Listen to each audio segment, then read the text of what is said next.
नमस्कार साथियों, मैं हूं विश्वजीत और आप देख रहे हैं जड़मत अभ्यास विश्वजीत सर के साथ। यहां पर हम हिंदी साहित्य के 500 एमसीक्यू करेंगे एसएससी सीजीएल के लिए, जो कि काफ़ी महत्वपूर्ण रहेगा। और 500 एमसीक्यू का फास्ट रिवीजन जो कि हिंदी साहित्य का रामचंद्र शुक्ल जी का है। तो आइए हम लोग इस वीडियो को स्टार्ट करते हैं और फास्ट रिवीजन करते हैं।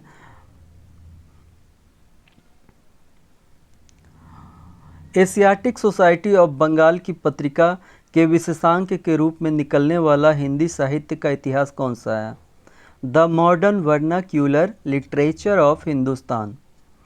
एशियाटिक सोसाइटी ऑफ बंगाल की पत्रिका के विशेषांक के रूप में निकलने वाला हिंदी साहित्य कौन सा है? तो the modern vernacular literature of Hindustan. Hindi काव्य धारा के संग्रहकर्ता साहित्यकार का नाम क्या है? महापंडित राहुल सांकृत्यायन। संग्रहकर्ता साहित्यकार हैं ये हिंदी काव्य धारा के महापंडित राहुल सांकृत्यायन। मिस्र बंधु ने रीतिकाल को क्या नाम दिया? तो अलंकृत काल दिया। मिस्र बंधु ने रीतिकाल को नाम दिया अलंकृत काल। हिंदी साहित्य और संवेदना का विकास किसकी रचना है? राहुल सांकृत्यायन। हिंदी साहित्य और संवेदना का विकास किसकी रचना है? राहुल सांकृत्यायन। हिंदी साहित्य और संवेदना का विकास किसकी रचना है? राहुल सांकृत्यायन। सार सुधा निधि पत्र के संपादक थे पंडित सदानंद मिश्र। सार सुधा निधि पत्र के संपादक थे पंडित सदानंद मिश्र। सार सुधा निधि पत्र के संपादक थे पंडित सदानंद मिश्र। हिंदी साहित्य का आलोचनात्मक इतिहास के लेखक हैं डॉक्टर राम कुमार वर्मा। हिंदी साहित्य का आलोचनात्मक इतिहास के लेखक हैं डॉक्टर राम कुमार वर्मा। हिंदी साहित्य का आलोचनात्मक इतिहास के लेखक हैं डॉक्टर राम कुमार वर्मा। मैं इस्लाम के महत्व को भूल नहीं रहा हूँ, लेकिन जोर देकर कहना चाहता हूँ कि अगर इस्लाम ना आया होता तो भी इस साहित्य का 12 आना वैसा ही होता जैसा आज है। हिंदी के भक्ति आंदोलन के संदर्भ में यह कथन किसका है? आचार्य हजारी प्रसाद द्विवेदी का। मैं इस्लाम के महत्व को भूल नहीं रहा हूँ, लेकिन जोर देकर कहना चाहता हूँ कि अगर इस्लाम ना आया होता तो भी इस साहित्य का 12 आना वैसा ही होता जैसा आज है। हिंदी के भक्ति आंदोलन के संदर्भ में यह कथन किसका है? आचार्य हजारी प्रसाद द्विवेदी का। गारसा द तासी के इतिहास ग्रंथ इस्तवार द ला लिटरेच्यूर एंदोई हिंदुस्तानी का दूसरा संस्करण कब प्रकाशित हुआ था? 1871 ईस्वी। गारसा द तासी के इतिहास ग्रंथ इस्तवार द ला लिटरेच्यूर एंदोई हिंदुस्तानी का दूसरा संस्करण कब प्रकाशित हुआ था? 1871 ईस्वी। गारसा द तासी के इतिहास ग्रंथ इस्तवार द ला लिटरेच्यूर एंदोई हिंदुस्तानी का दूसरा संस्करण कब प्रकाशित हुआ था? 1871 ईस्वी। रामचंद्र शुक्ल का हिंदी साहित्य का इतिहास पहले किस ग्रंथ की भूमिका के रूप में छपा था? हिंदी शब्द सागर। रामचंद्र शुक्ल का हिंदी साहित्य का इतिहास पहले किस ग्रंथ की भूमिका के रूप में छपा था? हिंदी शब्द सागर। रामचंद्र शुक्ल का हिंदी साहित्य का इतिहास पहले किस ग्रंथ की भूमिका के रूप में छपा था? हिंदी शब्द सागर। रामचंद्र शुक्ल के अनुसार शिव सिंह सरोज में गिनाए गए ग्रंथ हैं राम सतसई और कड़का रामायण। रामचंद्र शुक्ल के अनुसार शिव सिंह सरोज में गिनाए गए ग्रंथ है राम सतसई कड़का रामायण। रामचंद्र शुक्ल के अनुसार शिव सिंह सरोज में गिनाए गए ग्रंथ है राम सतसई कड़का रामायण। आचार्य रामचंद्र शुक्ल ने रीतिकाल का समय माना है 1700 से 1920। आचार्य रामचंद्र शुक्ल ने रीतिकाल का समय माना है 1700 से 1920। आचार्य रामचंद्र शुक्ल ने रीतिकाल का समय माना है 1700 से 1920। इतिहास लेखन की सबसे विकसित पद्धति है विधेयवादी पद्धति। इतिहास लेखन की सबसे विकसित पद्धति है विधेयवादी पद्धति। इतिहास लेखन की सबसे विकसित पद्धति है विधेयवादी पद्धति। The modern vernacular literature of Hindustan के लेखक हैं George Grierson. The modern vernacular literature of Hindustan के लेखक हैं George Grierson. The modern vernacular literature of Hindustan के लेखक हैं जॉर्ज ग्रियर्सन। हिंदी साहित्य के इतिहास लेखन की परंपरा का सूत्रपात किया था गारसा द तासी। हिंदी साहित्य के इतिहास लेखन की परंपरा का सूत्रपात किया था गारसा द तासी। हिंदी साहित्य के इतिहास लेखन की परंपरा का सूत्रपात किया था गारसा द तासी।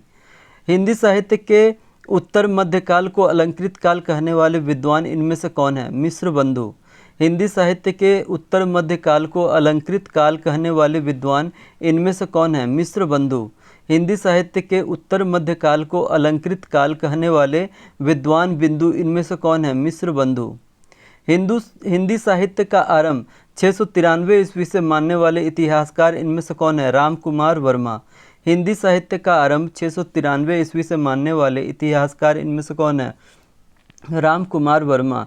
हिंदी साहित्य का आरंभ 693 ईस्वी से मानने वाले इतिहासकार इनमें से कौन है? राम कुमार वर्मा। वर्णा क्रमानुसार लिखा गया हिंदी साहित्य के इतिहास का प्रथम ग्रंथ निम्नलिखित में से कौन सा है? इस्तवार द ला लिटरेच्यूर एंदई हिंदुस्तानी। वर्णा क्रमानुसार लिखा गया हिंदी साहित्य के इतिहास का प्रथम ग्रंथ निम्नलिखित में से कौन सा है? इस्तवार द ला लिटरेच्यूर एंदई हिंदुस्तानी। वर्णा क्रमानुसार लिखा गया हिंदी साहित्य के इतिहास का प्रथम ग्रंथ निम्नलिखित में से कौन सा है? इस्तवार द ला लिटरेच्यूर एंदई हिंदुस्तानी। आचार्य रामचंद्र शुक्ल के अनुसार आदिकाल का समय है संवत 1050 से 1375 विक्रमी। आचार्य रामचंद्र शुक्ल के अनुसार आदिकाल का समय है संवत 1050 से 1375 विक्रमी। आचार्य रामचंद्र शुक्ल के अनुसार आदिकाल का समय है संवत 1050 से 1375 विक्रमी। इस्तवार द ला लिटरेच्यूर एंदई हिंदुस्तानी नामक ग्रंथ किस भाषा में लिखा गया था? फ्रेंच। इस्तवार द ला लिटरेच्यूर एंदोई हिंदुस्तानी नामक ग्रंथ किस भाषा में लिखा गया था? फ्रेंच।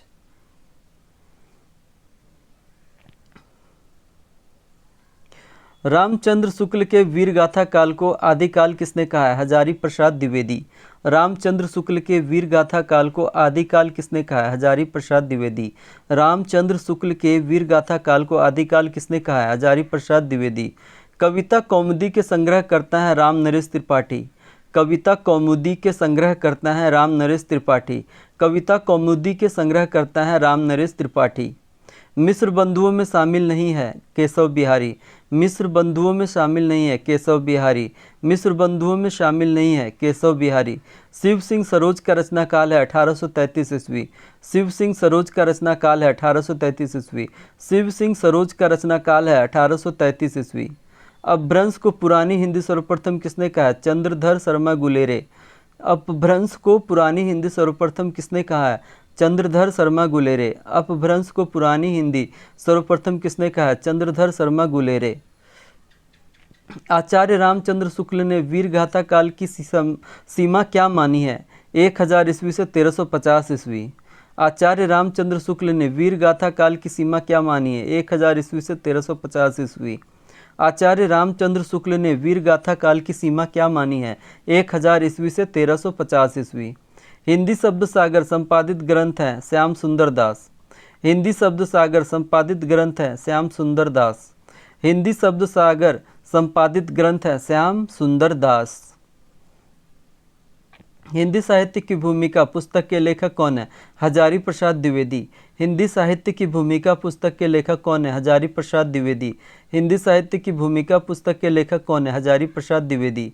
इस्तवार द ला लिटरेच्यूर एंदोई हिंदुस्तानी की रचना की गारसादा तासी ने। इस्तवार द ला लिटरेच्यूर एंदई हिंदुस्तानी की रचना की गारसादा तासी ने। इस्तवार द ला लिटरेच्यूर एंदोई हिंदुस्तानी की रचना की गारसादा तासी ने।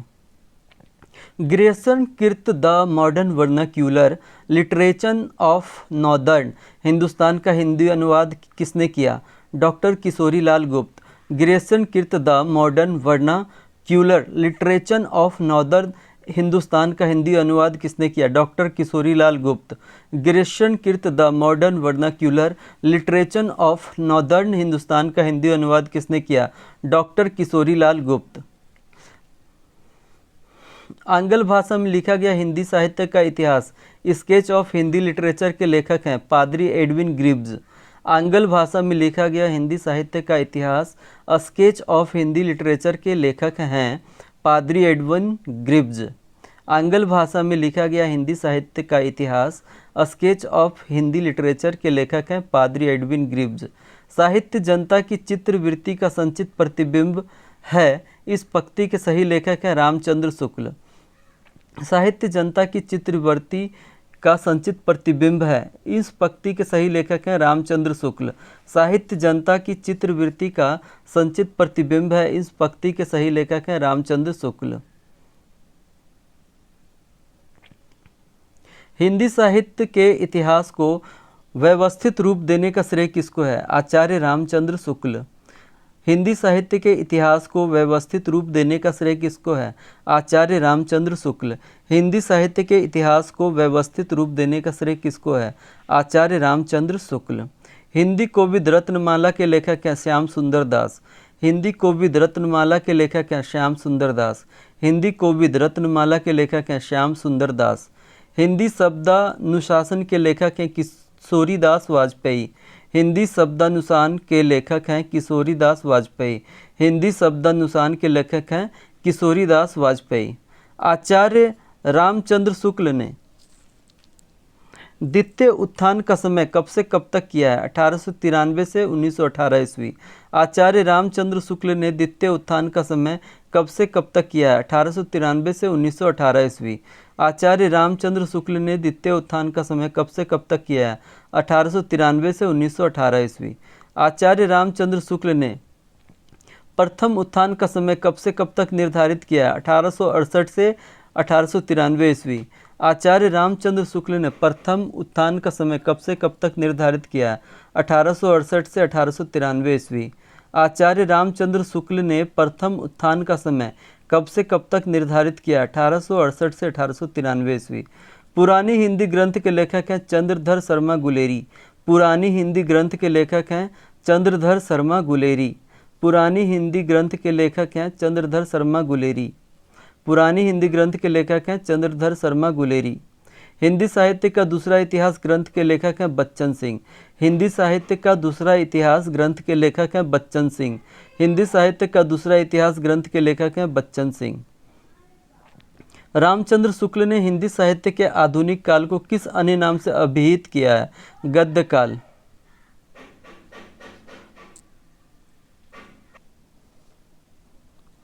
रामचंद्र शुक्ल ने हिंदी साहित्य के आधुनिक काल को किस अन्य नाम से अभिहित किया है? गद्य काल। रामचंद्र शुक्ल ने हिंदी साहित्य के आधुनिक काल को किस अन्य नाम से अभिहित किया है? गद्य काल। रामचंद्र शुक्ल ने हिंदी साहित्य के आधुनिक काल को किस अन्य नाम से अभिहित किया है? गद्य काल। हिंदी नवरत्न के लेखक हैं मिश्र बंधु। हिंदी नवरत्न के लेखक हैं मिश्र बंधु। हिंदी नवरत्न के लेखक हैं मिश्र बंधु। हिंदी नवरत्न के लेखक हैं मिश्र बंधु। साहित्य का इतिहास दर्शन किसका ग्रंथ है? नलिन विलोचन शर्मा। साहित्य का इतिहास दर्शन किसका ग्रंथ है? नलिन विलोचन शर्मा। साहित्य का इतिहास दर्शन किसका ग्रंथ है? नलिन विलोचन शर्मा। रीतिकाल का समय था 1700 से 1900 ईस्वी सन तक। रीतिकाल का समय था 1700 से 1900 ईस्वी सन तक। रीतिकाल का समय था 1700 से 1900 ईस्वी सन तक। रीतिकाल का समय था 1700 से 1900 ईस्वी सन तक। आदिकाल को बीजवपन काल नाम किसने दिया है? आचार्य महावीर प्रसाद द्विवेदी। आदिकाल को बीजवपन काल नाम किसने दिया? आचार्य महावीर प्रसाद द्विवेदी। आदिकाल को बीजवपन काल नाम किसने दिया है? आचार्य महावीर प्रसाद द्विवेदी। आदिकाल को बीजवपन काल नाम किसने दिया है? आचार्य महावीर प्रसाद द्विवेदी। पुरानी हिंदी नामकरण किसने किया? चंद्रधर शर्मा गुलेरी। पुरानी हिंदी नामकरण किसने किया? चंद्रधर शर्मा गुलेरी। पुरानी हिंदी नामकरण किसने किया? चंद्रधर शर्मा गुलेरी।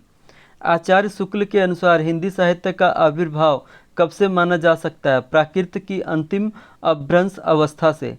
आचार्य शुक्ला के अनुसार हिंदी साहित्य का आविर्भाव कब से माना जा सकता है? प्राकृत की अंतिम अपभ्रंश अवस्था से। आचार्य शुक्ल के अनुसार हिंदी साहित्य का आविर्भाव कब से माना जा सकता है? प्राकृत की अंतिम अपभ्रंश अवस्था से। आचार्य शुक्ल के अनुसार हिंदी साहित्य का आविर्भाव कब से माना जा सकता है? प्राकृत की अंतिम अपभ्रंश अवस्था से। साहित्य जन समूह के हृदय का विकास है, यह परिभाषा किसकी है? बालकृष्ण भट्ट। साहित्य जन समूह के हृदय का विकास है, यह परिभाषा किसकी है? बालकृष्ण भट्ट। साहित्य जन समूह के हृदय का विकास है, यह परिभाषा किसकी है? बालकृष्ण भट्ट। चर्या पद के रचयिता हैं शबरपा। चर्या पद के रचयिता हैं शबरपा। चर्या पद के रचयिता हैं शबरपा। चर्या पद के रचयिता हैं शबरपा। जयचंद प्रकाश के रचनाकार हैं भट्ट केदार। जयचंद प्रकाश के रचनाकार हैं भट्ट केदार। जयचंद प्रकाश के रचनाकार हैं भट्ट केदार। जयचंद प्रकाश के रचनाकार हैं भट्ट केदार। सिद्धों और योगियों की रचनाओं के संदर्भ में यह कथन किसका है? उनकी रचनाओं का जीवन की स्वाभाविक सारणियों, अनुभूतियों और दशाओं से कोई संबंध नहीं है। वे सांप्रदायिक शिक्षा मात्र हैं, अतः शुद्ध साहित्य की कोटि में नहीं आ सकती है। रामचंद्र शुक्ल। सिद्धों और योगियों की रचनाओं के संदर्भ में यह कथन किसका है? उनकी रचनाओं का जीवन की स्वाभाविक सारणियों, अनुभूतियों और दशाओं से कोई संबंध नहीं है। वे सांप्रदायिक शिक्षा मात्र हैं, अतः शुद्ध साहित्य की कोटि में नहीं आ सकती। रामचंद्र शुक्ल। सिद्धों और योगियों की रचनाओं के संदर्भ में यह कथन किसका है? उनकी रचनाओं का जीवन की स्वाभाविक सारणियों, अनुभूतियों और दशाओं से कोई संबंध नहीं है। वे सांप्रदायिक शिक्षा मात्र है, अतः शुद्ध साहित्य की कोटि में नहीं आ सकती। रामचंद्र शुक्ल। संदेश राशक के लेखक हैं अब्दुल रहमान। संदेश राशक के लेखक हैं अब्दुल रहमान। संदेश राशक के लेखक हैं अब्दुल रहमान। संदेश राशक के लेखक हैं अब्दुल रहमान। भला हुआ जू मारिया बहिणी हमारा कंतु, लज्जे जन तू वयन सिहऊ जय भग्या घरेंतु। ये प्रसिद्ध पंक्तियाँ इनमें से किस कवि की है? हेमचंद्र। भल्ला हुआ जो मारिया बहिड़ी हमारा कंतु, लज्जेजम तू वयह सिंहू जई भग्या घरुएंतु। ये प्रसिद्ध पंक्तियाँ इनमें से किस कवि की है? हेमचंद्र। भल्ला हुआ जो मारिया बहिनी हमारा कंतु, लज्जेजम तू वयह सिंहू जई भग्या घरुएंतु। तो ये हेमचंद्र जी का है प्रसिद्ध पंक्ति। हेमचंद्र जी का है ये प्रसिद्ध पंक्तियाँ। इनमें से किस कवि की हैं? तो हेमचंद्र जी का है। अमीर खुसरो हिंदी साहित्य के किस काल से संबंधित कवि हैं? आदिकाल। अमीर खुसरो हिंदी साहित्य के किस काल से संबंधित कवि हैं? आदिकाल। अमीर खुसरो हिंदी साहित्य के किस काल से संबंधित कवि हैं? आदिकाल। विद्यापति को कृष्ण भक्तों की परंपरा में ना समझना चाहिए, यह इनमें से किसका कथन है? रामचंद्र शुक्ल का। विद्यापति को कृष्ण भक्तों की परंपरा में ना समझना चाहिए, यह इनमें से किसका कथन है? रामचंद्र शुक्ल का। विद्यापति को कृष्ण भक्तों की परंपरा में ना समझना चाहिए, यह इनमें से किसका कथन है? रामचंद्र शुक्ल का।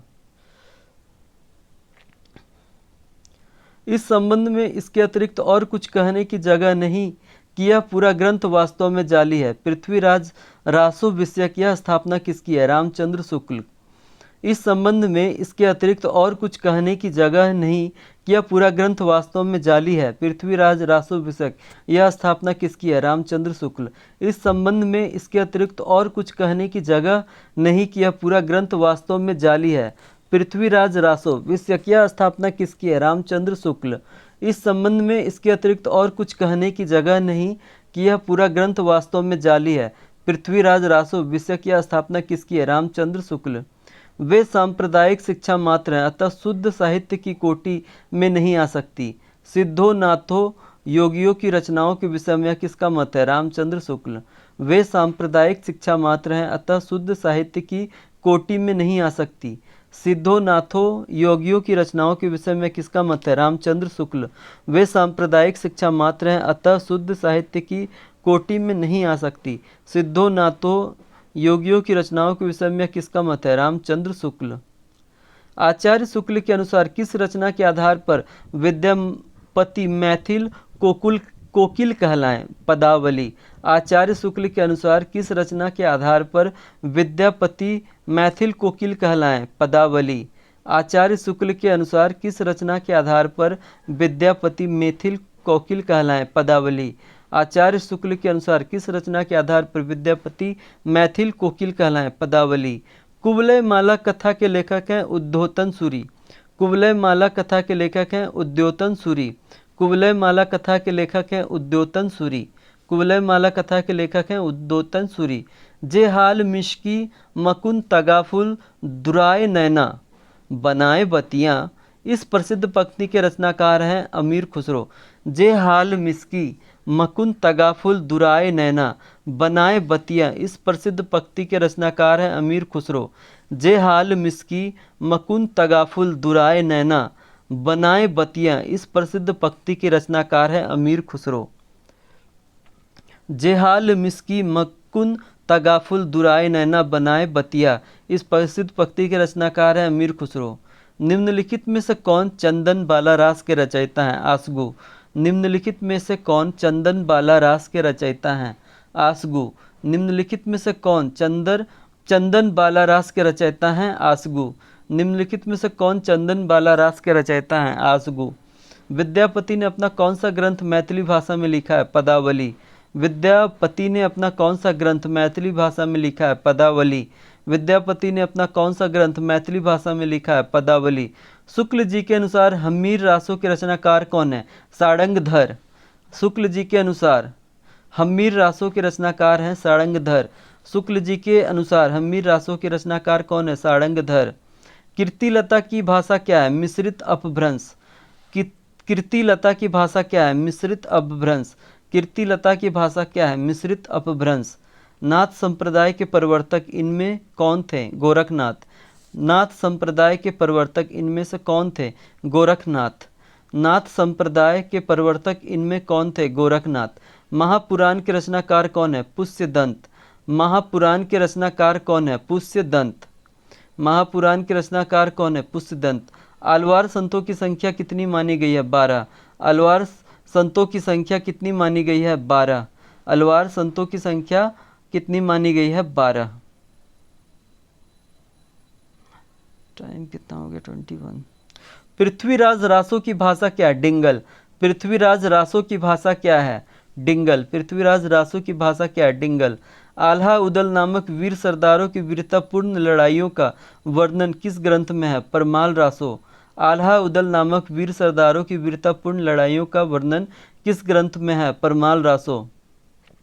आल्हा उदल नामक वीर सरदारों की वीरतापूर्ण लड़ाइयों का वर्णन किस ग्रंथ में है? परमाल रासो। हिंदी का प्रथम महाकाव्य किसे माना गया है? पृथ्वीराज रासो। हिंदी का प्रथम महाकाव्य किसे माना गया है? पृथ्वीराज रासो। हिंदी का प्रथम महाकाव्य किसे माना गया है? पृथ्वीराज रासो। प्रत्येक देश का साहित्य वहाँ की जनता की चित्रवृत्ति का संचित प्रतिबिंब होता है, यह किसका कथन है? आचार्य रामचंद्र शुक्ल।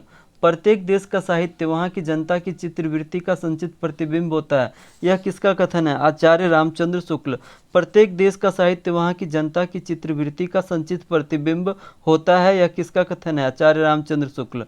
गोरी सोवे सेज पर मुख्य पर डारे केस पंक्ति किसके द्वारा रचित है? अमीर खुसरो। गोरी सोवे सेज पर मुख्य पर डारे केस पंक्ति किसके द्वारा रचित है? अमीर खुसरो। गोरी सोवे सेज पर मुख्य पर डारे केस पंक्ति किसके द्वारा रचित है? अमीर खुसरो। आध्यात्मिक रंग के चश्मे आजकल बहुत सस्ते हो गए हैं, उन्हें चढ़ाकर जैसे कुछ लोगों ने गीत गोविंद के पदों को आध्यात्मिक संकेत बताया है, वैसे ही विद्यापति के इन पदों को भी शुक्ल जी के उक्त कथन का आशय है। विद्यापति के पद अधिकतम श्रृंगार के ही हैं।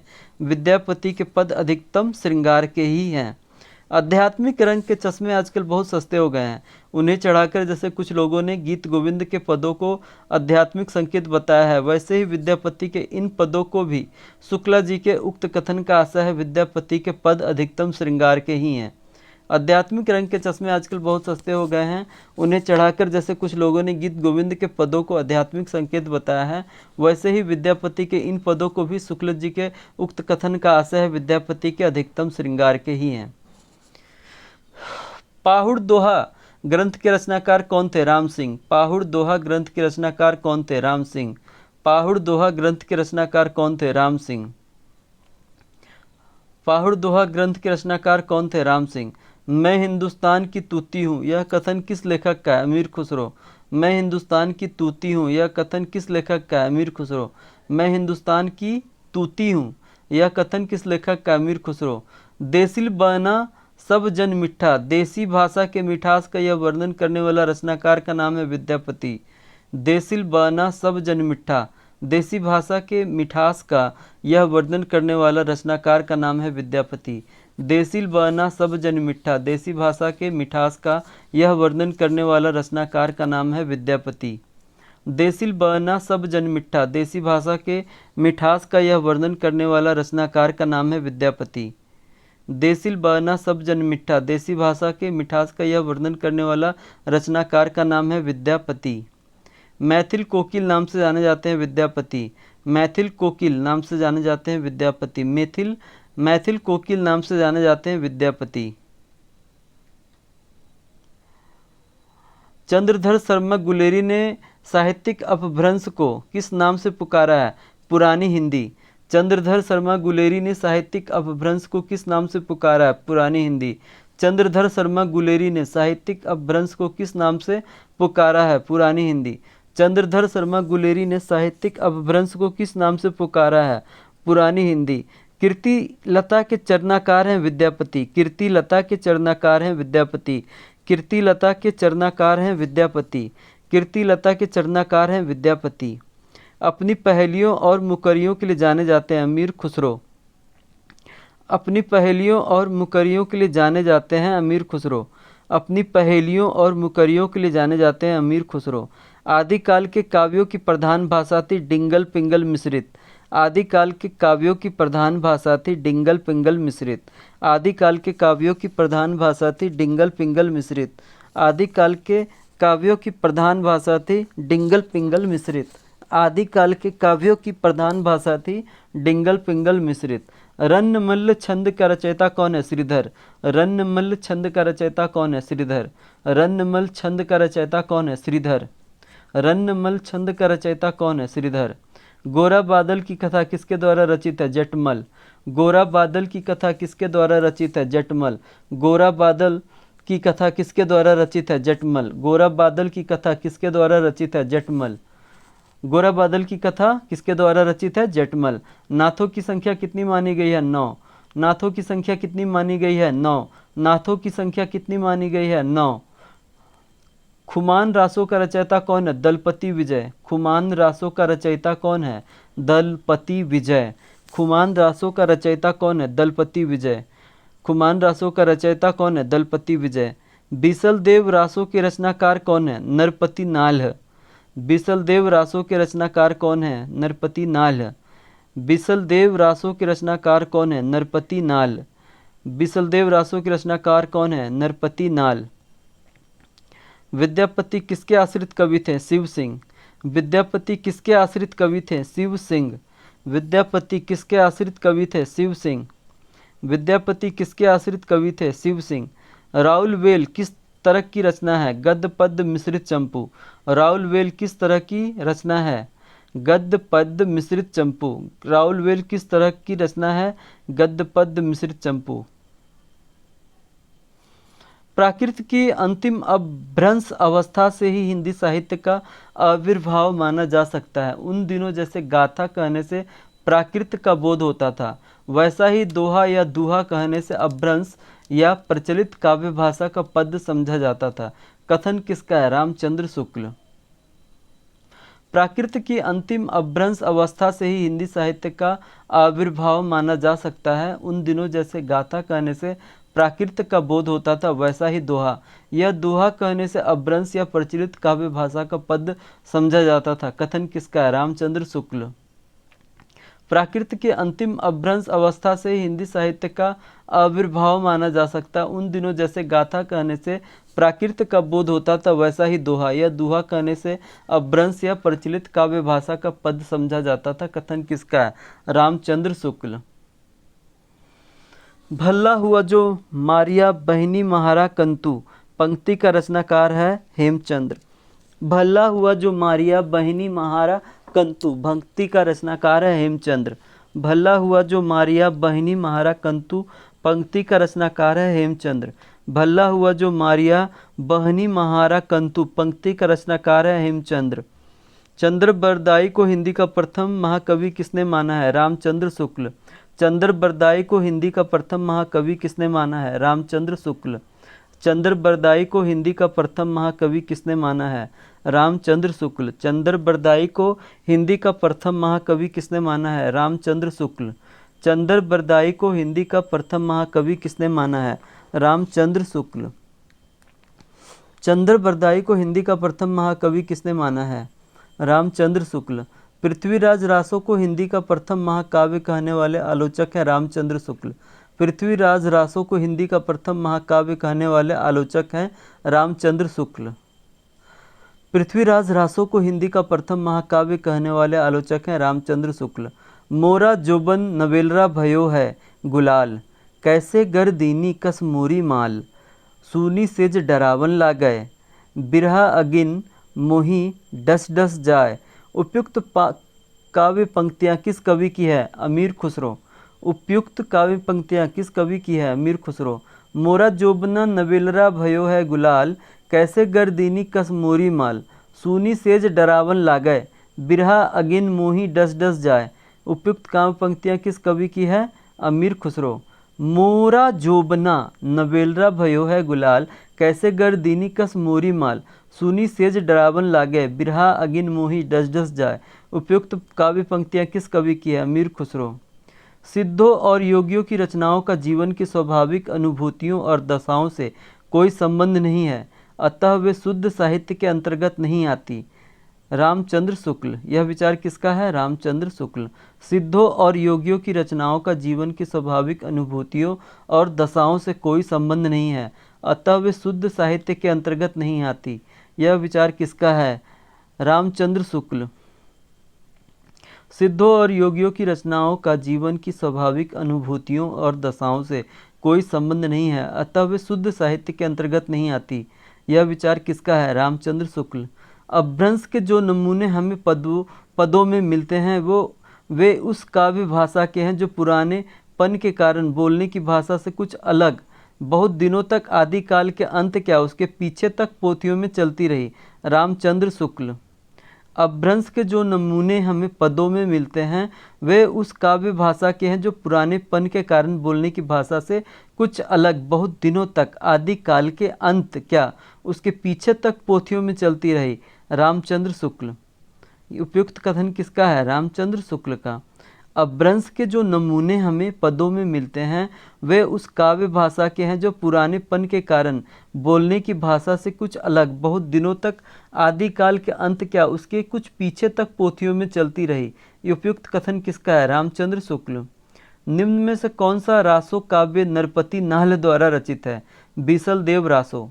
निम्न में से कौन सा रासो काव्य नरपति नाला द्वारा रचित है? बीसल देव रासो।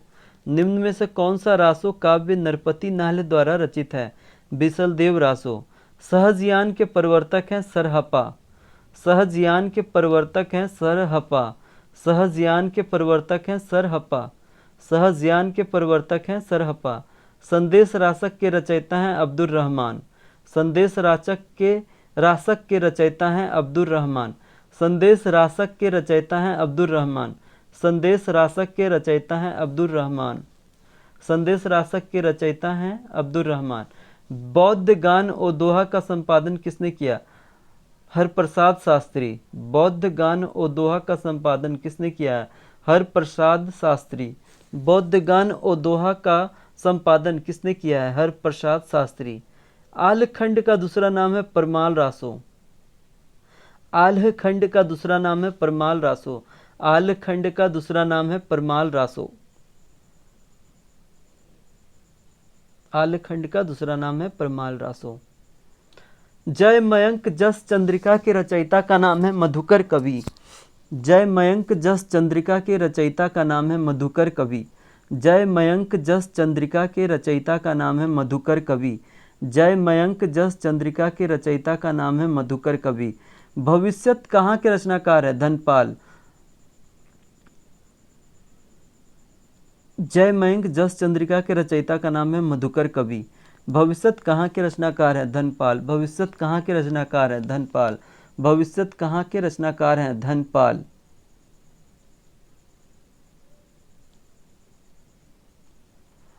सरहपा का संबंध निम्न में से किससे है? सिद्ध साहित्य। सरहपा का संबंध निम्न में से किससे है? सिद्ध साहित्य। सरहपा का संबंध निम्न में से किससे है? सिद्ध साहित्य। सरहपा का संबंध निम्न में से किससे है? सिद्ध साहित्य। उपदेश रसायन के रचयिता कौन है? जिन्न दत्त सूरी। उपदेश रसायन के रचयिता कौन है? जिन्न दत्त सूरी। उपदेश रसायन के रचयिता कौन है? जिन्न दत्त सूरी। उपदेश रसायन के रचयिता कौन है? जिनदत्त सूरी। उपदेश रसायन के रचयिता कौन है? जिनदत्त सूरी। निम्न में से किस कवि को अपभ्रंश का वाल्मीकि कहा जाता है? स्वयंभू। निम्न में से किस कवि को अपभ्रंश का वाल्मीकि कहा जाता है? स्वयंभू। निम्न में से किस कवि को अपभ्रंश का वाल्मीकि कहा जाता है? स्वयंभू। किस कवि को अभिनव जयदेव नाम से जाना जाता है? विद्यापति। किस कवि को अभिनव जयदेव नाम से जाना जाता है? विद्यापति। किस कवि को अभिनव जयदेव नाम से जाना जाता है? विद्यापति। पुरुष परीक्षा किस कवि की रचना है? विद्यापति। पुरुष परीक्षा किस कवि की रचना है? विद्यापति। पुरुष परीक्षा किस कवि की रचना है? विद्यापति। कीर्तिलता किस भाषा की रचना है? अवहट्ट। कीर्तिलता किस भाषा की रचना है? अवहट्ट। कीर्तिलता किस भाषा की रचना है? अवहट्ट। 12 बरस लौ कुकुर जिर्ब, अरु 13 लौ जियँ सयार, बरस 18 क्षत्रिय जीवें, आगे जीवन को धिक्कार। ये पंक्तियाँ किस रासो काव्य की है? परमाल रासो। 12 बरस लौ कुकुर जिर्ब, अरु 13 लौ जियँ सयार, बरस 18 क्षत्रिय जीवय, आगे जीवन को धिक्कार। ये पंक्तियाँ किस रासो काव्य की है? परमाल रासो।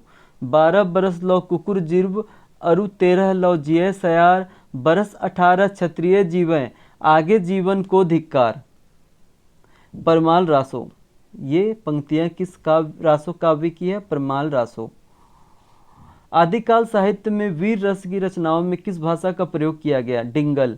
आदिकालीन साहित्य में वीर रस की रचनाओं में किस भाषा का प्रयोग किया गया? डिंगल।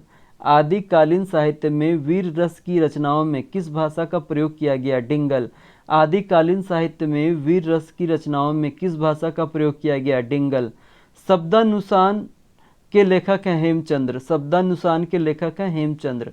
शब्दानुशासन के लेखक हैं हेमचंद्र। शब्दानुशासन के लेखक हैं हेमचंद्र।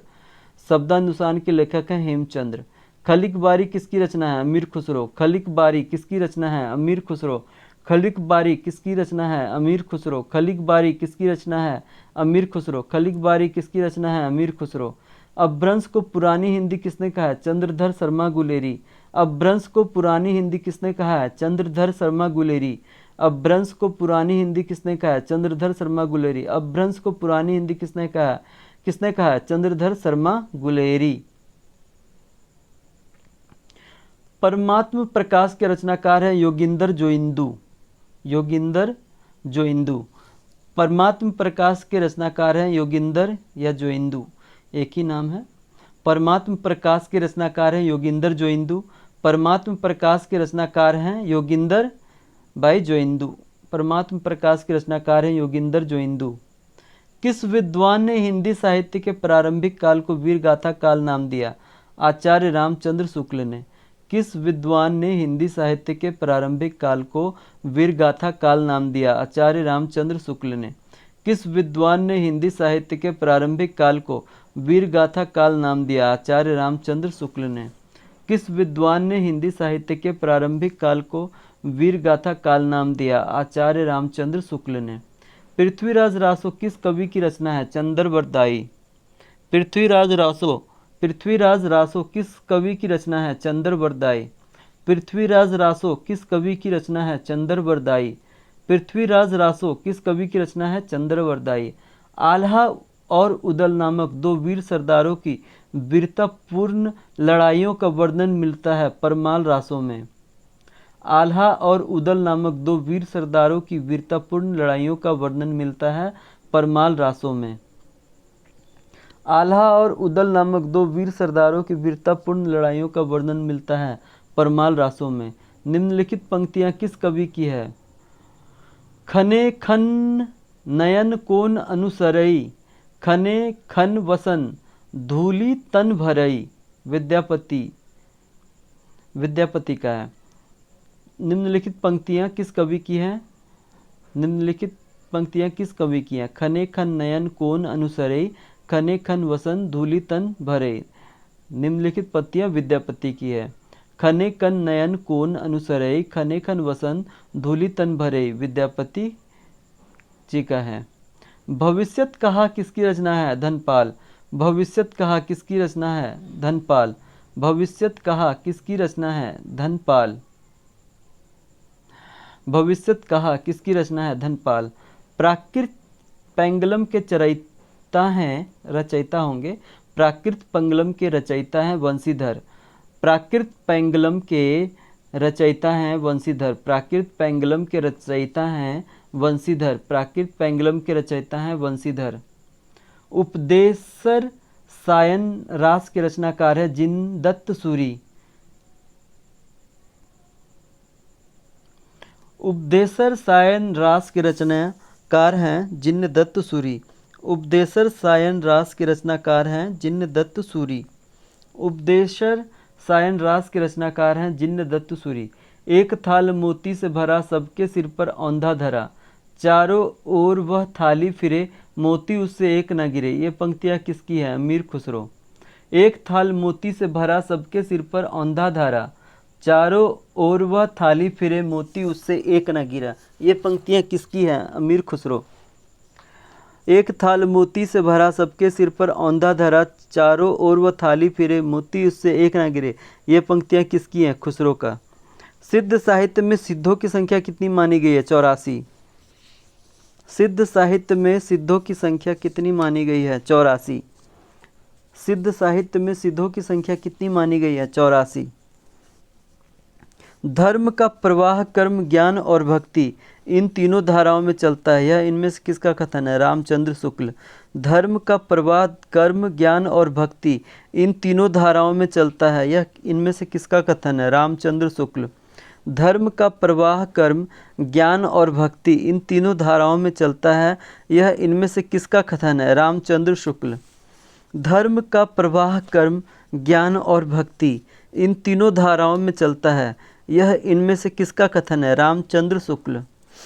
धर्म का प्रवाह कर्म ज्ञान और भक्ति इन तीनों धाराओं में चलता है। यह इनमें से किसका कथन है? रामचंद्र शुक्ल। रुद्र संप्रदाय की स्थापना किसने की? विष्णु स्वामी। रुद्र संप्रदाय की स्थापना किसने की? विष्णु स्वामी। रुद्र संप्रदाय की स्थापना किसने की? विष्णु स्वामी। रामानुजाचार्य ने किस दर्शन का प्रतिपादन किया? विशिष्टाद्वैतवाद। रामानुजाचार्य ने किस दर्शन का प्रतिपादन किया? विशिष्टाद्वैतवाद। विशिष्टाद्वैतवाद। रामानुजाचार्य ने किस दर्शन का प्रतिपादन किया? विशिष्टाद्वैतवाद। रामानुजाचार्य ने किस दर्शन का प्रतिपादन किया? विशिष्टाद्वैतवाद। रामानुजाचार्य ने किस दर्शन का प्रतिपादन किया? विशिष्टाद्वैतवाद। निम्बिकाचार्य का संबंध किस दर्शन से है? द्वैताद्वैत। निम्बिकाचार्य का संबंध किस दर्शन से है? द्वैताद्वैत। निम्बिकाचार्य का संबंध किस दर्शन से है? द्वैताद्वैत। निम्बिकाचार्य का संबंध किस दर्शन से है? द्वैताद्वैत। आकाश धर्मा गुरु कहा जाता है रामानंद को। आकाश धर्मा गुरु कहा जाता है रामानंद को। आकाश धर्मा गुरु कहा जाता है रामानंद को। आकाश धर्मा गुरु कहा जाता है रामानंद को। आकाश धर्मा गुरु कहा जाता है रामानंद को। आकाश धर्मा गुरु कहा जाता है रामानंद को। रहीम किसके दरबार में कवि थे? अकबर। रहीम किसके दरबार में कवि थे? अकबर। रहीम किसके दरबार में कवि थे? अकबर। रहीम किसके दरबार में कवि थे? अकबर। मदनाष्टक के रचयिता का नाम क्या है? रहीम। मदनाष्टक के रचयिता का नाम क्या है? रहीम। मदनाष्टक के रचयिता का नाम क्या है? रहीम। खेट कौतकुम किसकी रचना है? रहीम। खेट कौतकुम किसकी रचना है? रहीम। खेट कौतकुम किसकी रचना है? रहीम। भक्ति आंदोलन को ईसाईयत की देन कहने वाले इतिहासकार हैं जॉर्ज ग्रियर्सन। भक्ति आंदोलन को ईसाईयत की देन कहने वाले इतिहासकार हैं जॉर्ज ग्रियर्सन। भक्ति आंदोलन को ईसाईयत की देन कहने वाले इतिहासकार हैं जॉर्ज ग्रियर्सन। हिंदी साहित्य के किस युग को स्वर्ण युग कहा जाता है? भक्ति काल को। हिंदी साहित्य के किस युग को स्वर्ण युग कहा जाता है? भक्ति काल को। हिंदी साहित्य के किस युग को स्वर्ण युग कहा जाता है? भक्ति काल को। अपने पौरुष से हताश जाति के लिए भगवान की शक्ति और करुणा की ओर ध्यान ले जाने के अतिरिक्त दूसरा मार्ग ही क्या था? यह किसका कथन है? रामचंद्र शुक्ल। अपने पौरुष से हताश जाति के लिए भगवान की शक्ति और करुणा की ओर ध्यान ले जाने के अतिरिक्त दूसरा मार्ग ही क्या था? यह किसका कथन है? रामचंद्र शुक्ल। अपने पौरुष से हताश जाति के लिए भगवान की शक्ति और करुणा की ओर ध्यान ले जाने के अतिरिक्त दूसरा मार्ग ही क्या था? यह किसका कथन है? रामचंद्र शुक्ल। अपने पौरुष से हताश जाति के लिए भगवान की शक्ति और करुणा की ओर ध्यान ले जाने के अतिरिक्त दूसरा मार्ग ही क्या था? यह किसका कथन है? रामचंद्र शुक्ल। भक्ति का प्रारंभ कहाँ से हुआ? दक्षिण भारत। भक्ति का प्रारंभ कहाँ से हुआ? दक्षिण भारत। भक्ति का प्रारंभ कहाँ से हुआ? दक्षिण भारत। अलवार वैष्णवों की संख्या है 12। अलवार वैष्णवों की संख्या है 12। अलवार वैष्णवों की संख्या है 12। संवत 1375 से 1700 तक के साहित्य में कौन सी भावधारा परिलक्षित होती है? भक्ति। संवत 1375 से 1700 तक के साहित्य में कौन सी भावधारा परिलक्षित होती है? भक्ति। संवत 1375 से 1700 तक के साहित्य में कौन सी भावधारा परिलक्षित होती है? भक्ति। संवत 1375 से 1700 तक के साहित्य में कौन सी भावधारा परिलक्षित होती है? भक्ति। संवत 1375 से 1700 तक के साहित्य में कौन सी भावधारा परिलक्षित होती है? भक्ति। संवत 1375 से 1700 तक के साहित्य में कौन सी भावधारा परिलक्षित होती है? भक्ति। संवत 1375 से 1700 तक के साहित्य में कौन सी भावधारा परिलक्षित होती है? भक्ति। द्वैतवाद के प्रणेता है माधवाचार्य। द्वैतवाद के प्रणेता है माधवाचार्य। द्वैतवाद के प्रणेता है माधवाचार्य। द्वैतवाद के प्रणेता है माधवाचार्य। शुद्धाद्वैत।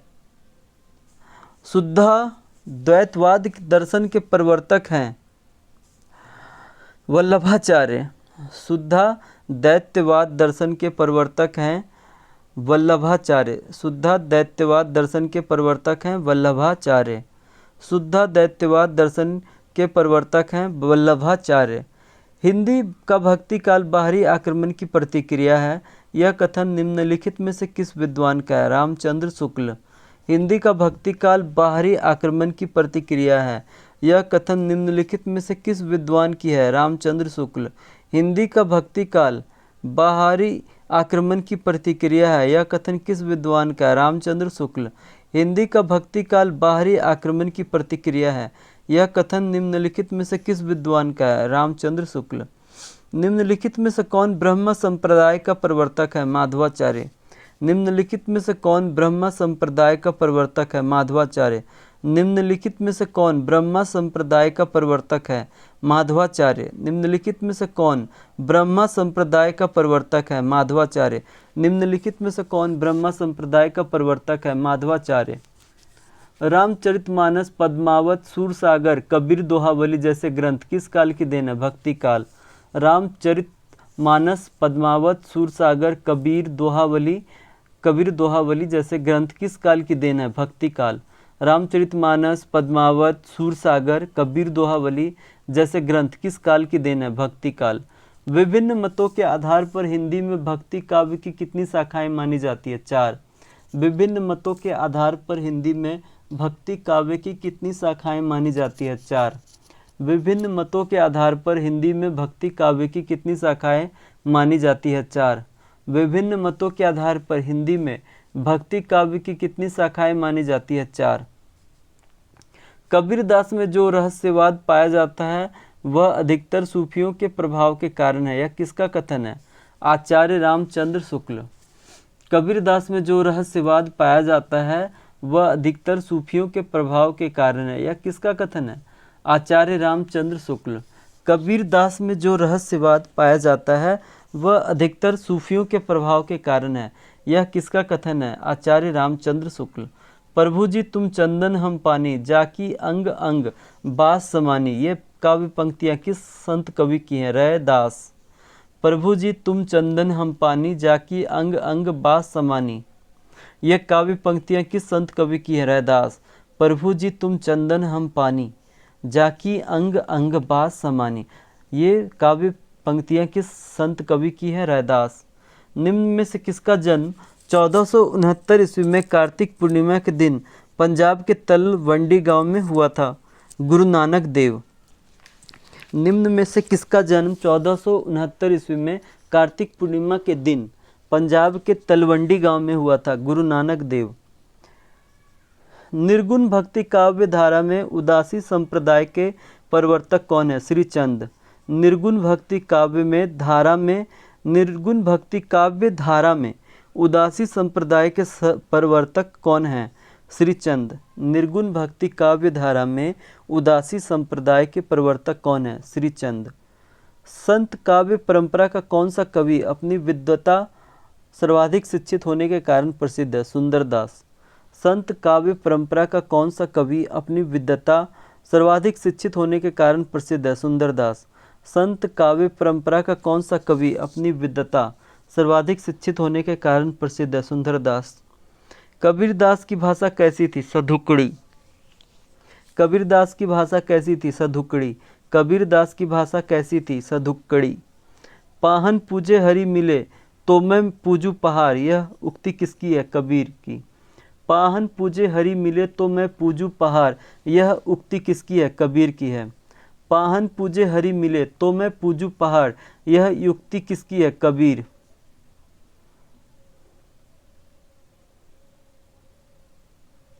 निम्नलिखित में से कौन निर्गुण भक्ति धारा का कवि नहीं था? मीरा।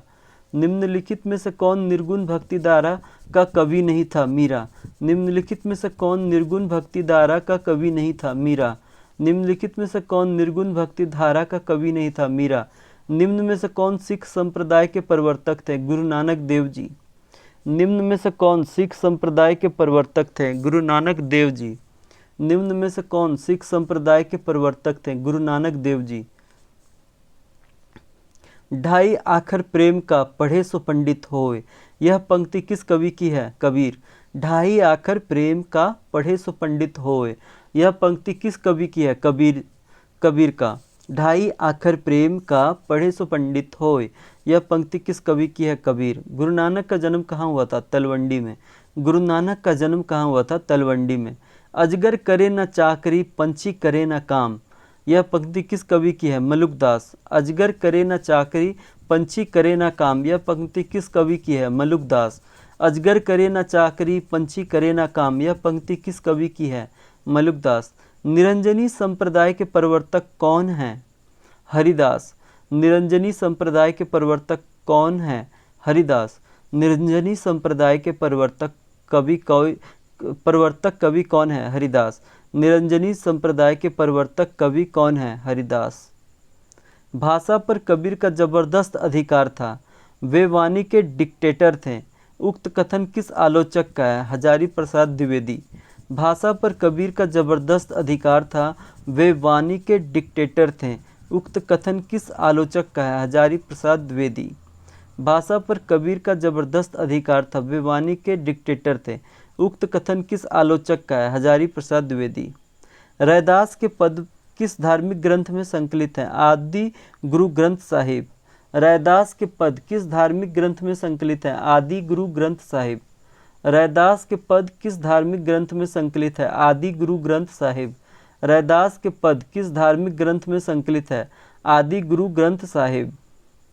रैदास के पद किस धार्मिक ग्रंथ में संकलित है? आदि गुरु ग्रंथ साहिब। कबीर के परलोकवास होने पर उनकी गद्दी किन्हें मिली? धर्मदास को। कबीर के परलोकवास होने पर उनकी गद्दी किन्हें मिली? धर्मदास को। कबीर के परलोकवास होने पर उनकी गद्दी किन्हें मिली? धर्मदास को। संत रज्जब द्वारा दादू दयाल की समग्र रचनाओं का संकलन किस नाम से जाना गया है? अंगबंधु। संत रज्जब द्वारा दादू दयाल की समग्र रचनाओं का संकलन किस नाम से जाना गया है? अंगबंधु। संत रज्जब द्वारा दादू दयाल की समग्र रचनाओं का संकलन किस नाम से जाना गया है? अंगबंधु। संत रज्जब द्वारा दादू दयाल की समग्र रचनाओं का संकलन किस नाम से जाना गया है? अंगबंधु। संत रज्जब द्वारा दादू दयाल की समग्र रचनाओं का संकलन किस नाम से जाना गया है? अंगबंधु।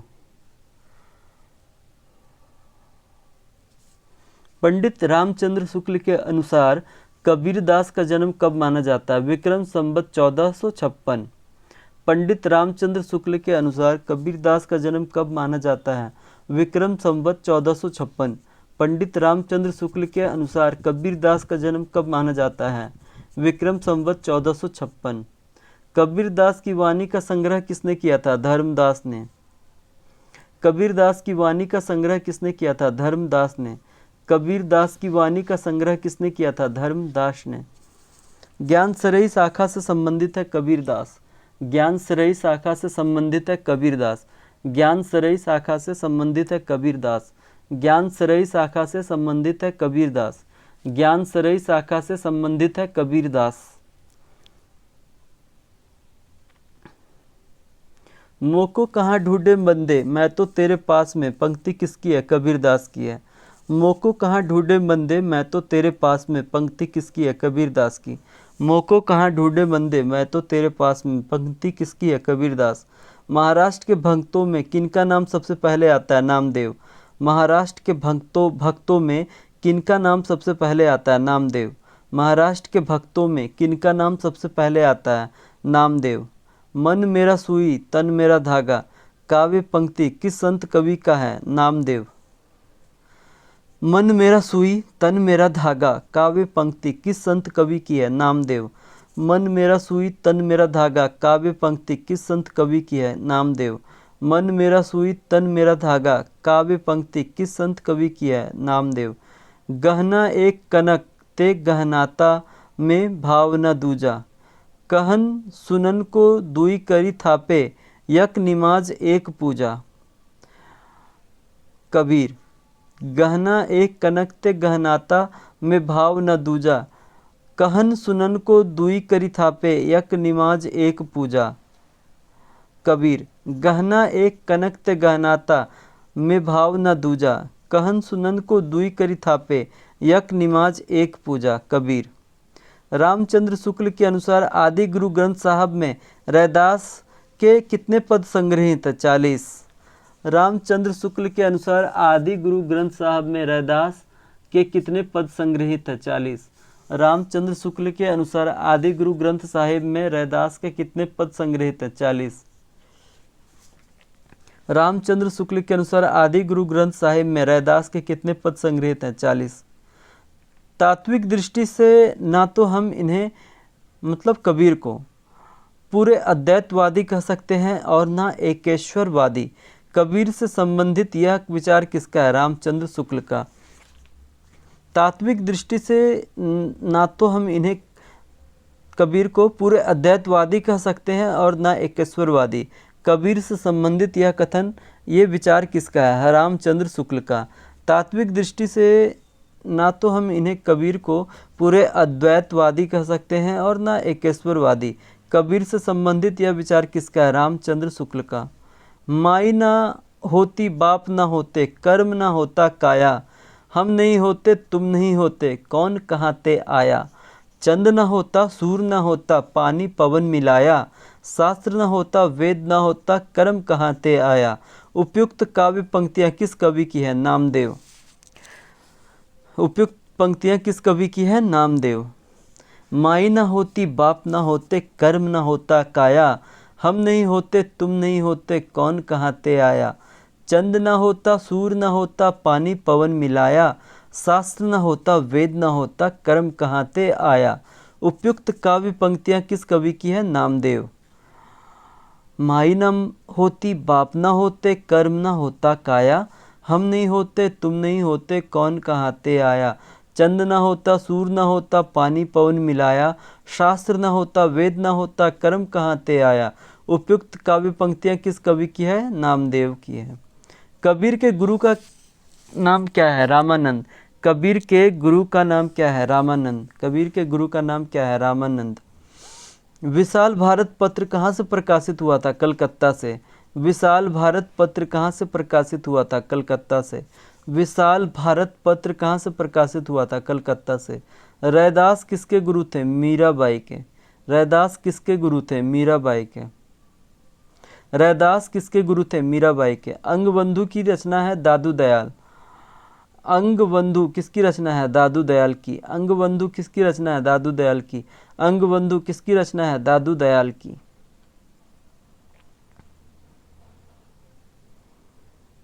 सिकंदर लोदी ने किसके कहने पर कबीरदास को जंजीर से बांधकर गंगा में डुबाया था? शेख तकी। सिकंदर लोदी ने किसके कहने पर कबीरदास को जंजीर से बांधकर गंगा में डुबाया था? शेख तकी। सिकंदर लोदी समकालीन था कबीरदास के। सिकंदर लोदी ने किसके कहने पर कबीरदास को जंजीर से बांधकर गंगा में डुबाया था? शेख तकी। भाषा बहुत परिष्कृत और परिमार्जित न होने पर भी कबीर की उक्तियों में कहीं कहीं विलक्षण प्रभाव और चमत्कार है। प्रतिभा उनमें प्रखर थी, इसमें संदेह नहीं। पंक्तियों के लेखक हैं आचार्य रामचंद्र शुक्ल। भाषा बहुत परिष्कृत और परिमार्जित न होने पर भी कबीर की उक्तियों में कहीं न कहीं विलक्षण प्रभाव और चमत्कार है।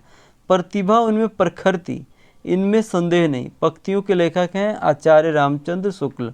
भाषा बहुत परिष्कृत और परिमार्जित न होने पर भी कबीर की उक्तियों में कहीं कहीं विलक्षण प्रभाव और चमत्कार है।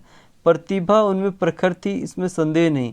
पंक्तियों के लेखक हैं आचार्य रामचंद्र शुक्ल। कबीर किस शासक के समकालीन थे? सिकंदर लोदी। कबीर किस शासक के समकालीन थे? सिकंदर लोदी। कबीर किस शासक के समकालीन थे? सिकंदर लोदी। मसी कागज छुओ नहीं, कलम गहो नहीं हाथ, किसके विषय में कहा गया है? कबीर। मसी कागज छुओ नहीं, कलम गहो नहीं हाथ, किसके विषय में कहा गया है? कबीर। मसी कागज छुओ नहीं, कलम गहो नहीं हाथ, किसके विषय में कहा गया है? कबीर। अजगर करे न चाकरी, पंछी करे न काम, किसने कहा है? मूलक दास। अजगर करे न चाकरी, पंछी करे न काम, किसने कहा है? मूलक दास। अजगर करे न चाकरी, पंछी करे न काम, किसने कहा है? मूलक दास। कबीर की वाणी का संग्रह बीजक कहलाता है, इसके कितने भाग हैं? 3। कबीर की वाणी का संग्रह बीजक कहलाता है, इसके कितने भाग हैं? 3। कबीर की वाणी का संग्रह बीजक कहलाता है, इसके कितने भाग हैं? 3। सबबंगी चरना किसकी है? रज्जब। सबबंगी चरना किसकी है? रज्जब। सबबंगी चरना किसकी है? रज्जब। मुसलमान अनुयायी कबीरदास को किनका शिष्य मानते हैं? खेक तकी। मुसलमान अनुयायी कबीरदास को किनका शिष्य मानते हैं? खेक तकी। मुसलमान अनुयायी कबीरदास को किनका शिष्य मानते हैं? खेक तकी। आचार्य रामचंद्र शुक्ल के अनुसार कबीर ने अपनी साखियों में सधुकड़ी भाषा का प्रयोग किया। सधुकड़ी से उसका अभिप्राय है राजस्थानी पंजाबी मिली खड़ी बोली। आचार्य रामचंद्र शुक्ल के अनुसार कबीर ने अपनी साखियों में सधुकड़ी भाषा का प्रयोग किया है। सधुकड़ी से उनका अभिप्राय है राजस्थानी पंजाबी मिली खड़ी बोली। आचार्य रामचंद्र शुक्ल के अनुसार कबीर ने अपनी सखियों में सधुकड़ी भाषा का प्रयोग किया है। सधुकड़ी से उनका अभिप्राय है राजस्थानी पंजाबी मिली खड़ी बोली। कबीरदास किस काव्य का प्रतिनिधित्व करते हैं? संत काव्य। कबीरदास किस काव्य धारा का प्रतिनिधित्व करते हैं? संत काव्य। कबीरदास किस काव्य धारा का प्रतिनिधित्व करते हैं? संत काव्य। निर्गुण संत कवियों में सर्वाधिक शास्त्रज्ञ एवं सुशिक्षित थे? सुंदरदास। निर्गुण संत कवियों में सर्वाधिक शास्त्रज्ञ एवं सुशिक्षित थे? सुंदरदास। निर्गुण संत कवियों में सर्वाधिक शास्त्रज्ञ एवं सुशिक्षित थे? सुंदरदास। सगुण भक्ति के प्रतिनिधि सूरदास माने जाते हैं, तो निर्गुण भक्ति के प्रतिनिधि कौन माने जाते हैं? कबीर। सगुण भक्ति के प्रतिनिधि सूरदास माने जाते हैं, तो निर्गुण भक्ति के प्रतिनिधि कौन माने जाते हैं? कबीर। सगुण भक्ति के प्रतिनिधि सूरदास माने जाते हैं, तो निर्गुण भक्ति के प्रतिनिधि कौन माने जाते हैं? कबीर। ज्ञान बोध के रचनाकार हैं मलुकदास। ज्ञान बोध के रचनाकार हैं मलुकदास। ज्ञान बोध के रचनाकार हैं मलुकदास। ज्ञान बोध के रचनाकार हैं मलुकदास।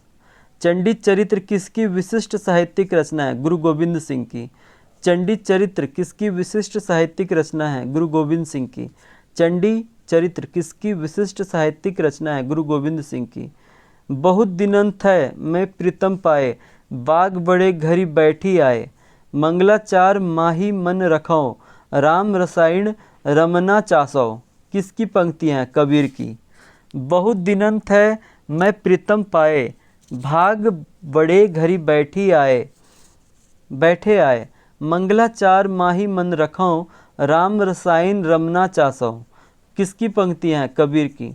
बहुत दिनन थे मैं प्रीतम पाए, भाग बड़े घरी बैठे आए, मंगलाचार मनि मन रखो, राम रसायन रमना चासो। किसकी पंक्तियाँ हैं? कबीर की।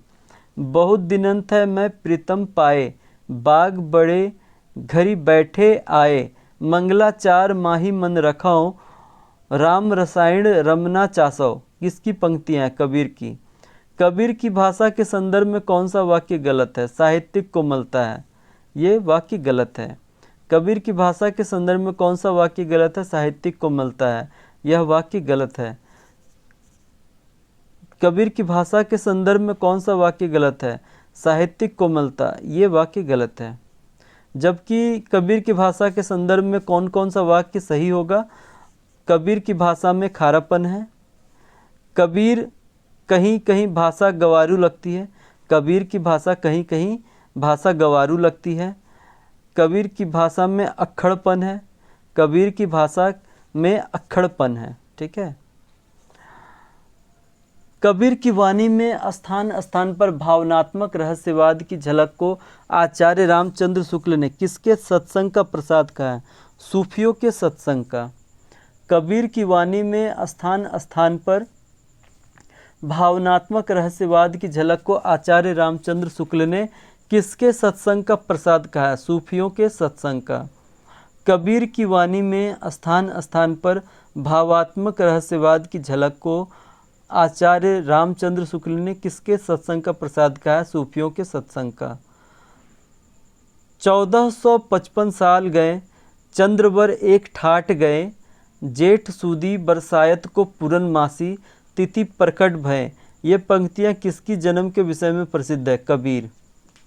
1455 साल गए, चंद्रवर एक ठाट गए, जेठ सुदी बरसायत को पूरनमासी, तिथि प्रकट भय। ये पंक्तियाँ किसके जन्म के विषय में प्रसिद्ध है? कबीर की। 1455 साल गए, चंद्रावर एक ठाट गए, जेठ सुदी बरसायत को पूरनमासी, तिथि प्रकट भय। ये पंक्तियाँ किसकी जन्म के विषय में प्रसिद्ध है? कबीर। दुल्हिन गाभू मंगलचार, हम घरी आए हो, राजा राम भरतार। कबीर का यह पद किस राग में है? राग गौड़ी। दुल्हिन गाभू मंगलचार, हम घरी आए हो, राजा राम भरतार।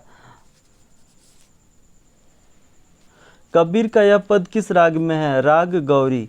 दुल्हिन गाभू मंगलाचार, हम घरी आए हो, राजा राम भरतार। कबीर का यह पद किस राग में है? राग गौरी। कबीर की वाणी का संग्रह किस नाम से प्रसिद्ध है? बीजक।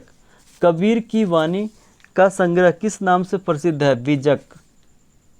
इसमें कोई संदेह नहीं कि कबीर ने ठीक मौके पर जनता के उस बड़े भाग को संभाला जो नाथ पंक्तियों के प्रभाव से प्रेम भाव और भक्ति रस से शून्य और शुष्क पड़ता जा रहा था। ये पंक्तियाँ किस आलोचक की है? आचार्य रामचंद्र शुक्ल की। इसमें कोई संदेह नहीं कि कबीर ने ठीक मौके पर जनता के उस बड़े भाग को संभाला जो नाथ पंक्तियों के प्रभाव से प्रेम भाव और भक्ति रस से शून्य और शुष्क पड़ता जा रहा था। ये पंक्तियाँ किस आलोचक की है? आचार्य रामचंद्र शुक्ल की। इसमें कोई संदेह नहीं कि कबीर ने ठीक मौके पर जनता के उस बड़े भाग को संभाला जो नाथ पंथियों के प्रभाव से प्रेम भाव और भक्ति रस से शून्य और शुष्क पड़ता जा रहा था। ये पंक्तियाँ किस आलोचक की है? आचार्य रामचंद्र शुक्ल की।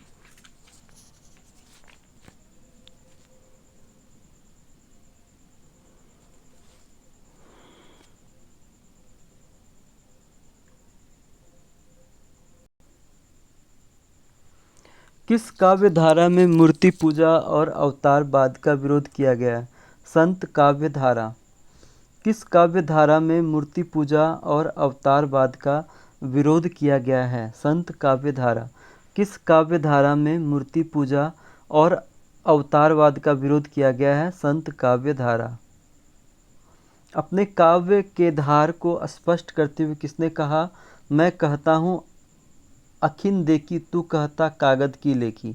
कबीर। अपने काव्य के आधार को स्पष्ट करते हुए किसने कहा, मैं कहता हूँ आँखिन देखी, तू कहता कागद की लेखी? कबीर ने कहा है। अपने काव्य के आधार को स्पष्ट करते हुए किसने कहा, तो कबीर ने कहा, मैं कहता हूँ आँखिन देखी, तू कहता कागद की लेखी। किसने कहा है, कबीर ने कहा है। उलट बासियाँ किसने लिखी हैं, कबीर ने। उलट बासियाँ किसने लिखी हैं, कबीर ने। उलट बासियाँ किसने लिखी हैं, कबीर ने। उलट बासियाँ किसने लिखी हैं, कबीर ने। हिंदी साहित्य का सर्वश्रेष्ठ विरह वर्णन, नागमती का विरह वर्णन किस ग्रंथ में संकलित है, पद्मावत। हिंदी साहित्य का सर्वश्रेष्ठ विरह वर्णन, नागमती का विरह वर्णन किस ग्रंथ में संकलित है, पद्मावत। हिंदी साहित्य का सर्वश्रेष्ठ विरह वर्णन, नागमती का विरह वर्णन किस ग्रंथ में संकलित है, पद्मावत। कौन सी रचना जायसी की नहीं है, छिदाई वार्ता।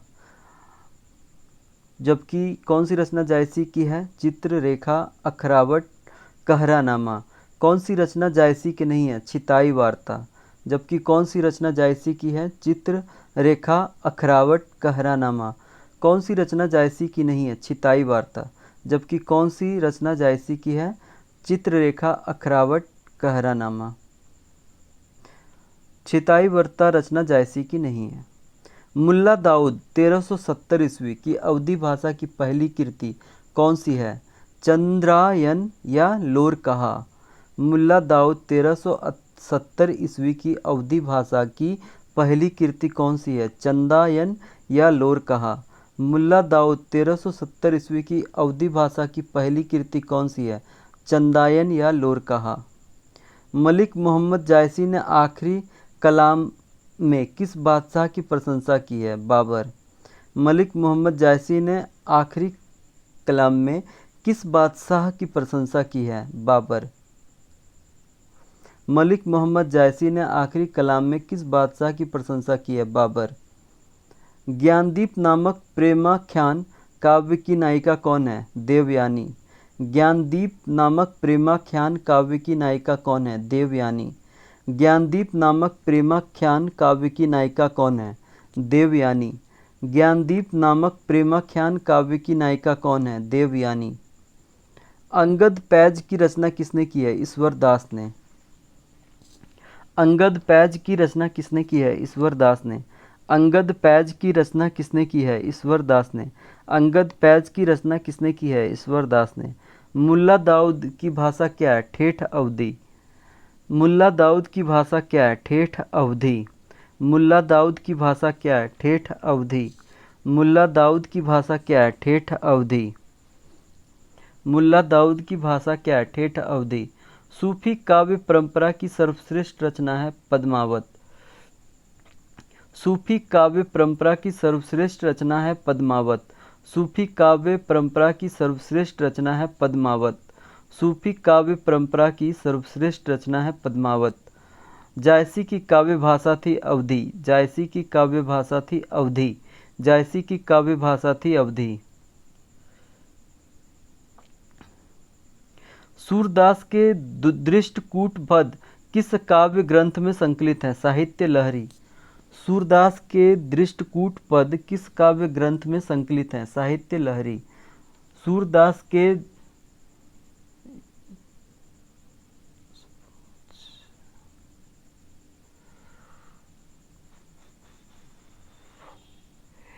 एक पेज मिसिंग हो गया।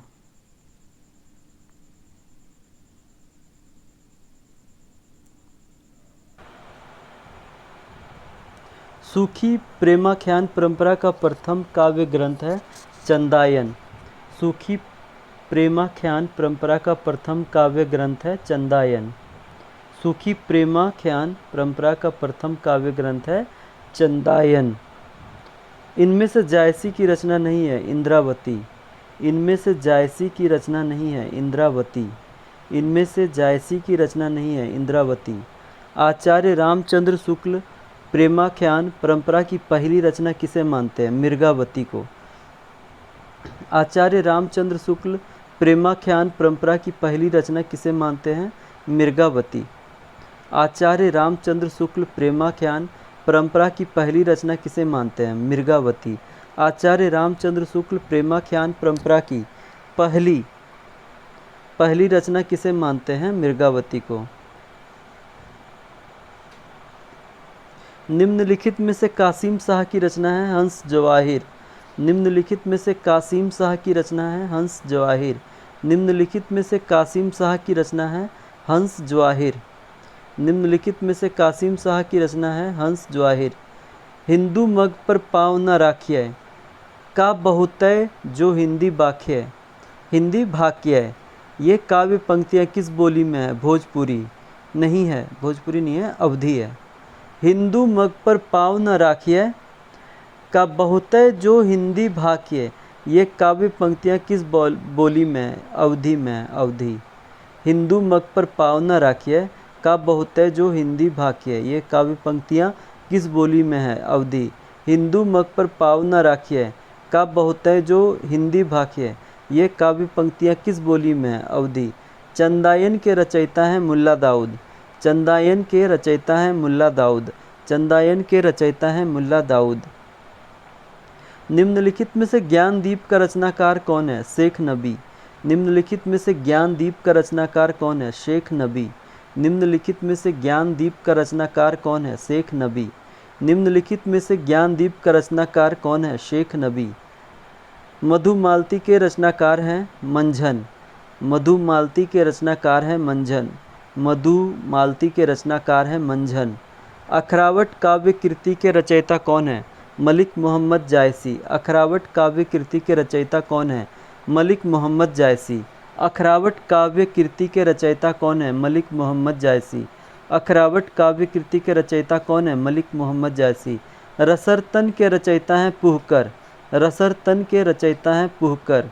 रसरतन के रचयिता हैं पुहकर। रसरतन के रचयिता हैं पुहकर। जायसी किस धारा के कवि हैं? प्रेमाख्यानक काव्यधारा। जायसी किस धारा के कवि हैं? प्रेमाख्यानक काव्यधारा। जायसी किस धारा के कवि हैं? प्रेमाख्यानक काव्यधारा। जायसी किस धारा के कवि हैं? प्रेमाख्यानक काव्यधारा। गोस्वामी तुलसीदास की भक्ति किस प्रकार की है? दास्य भाव। गोस्वामी तुलसीदास की भक्ति किस प्रकार की है? दास्य भाव। गोस्वामी तुलसीदास की भक्ति किस प्रकार की है? दास्य भाव। गोस्वामी तुलसीदास की भक्ति किस प्रकार की है? दास्य भाव। राम भक्ति काव्यधारा से संबंधित कवि नहीं है। गदाधर भट्ट। राम भक्ति काव्यधारा से संबंधित कवि नहीं है। गदाधर भट्ट। राम भक्ति काव्यधारा से संबंधित कवि नहीं है। गदाधर भट्ट।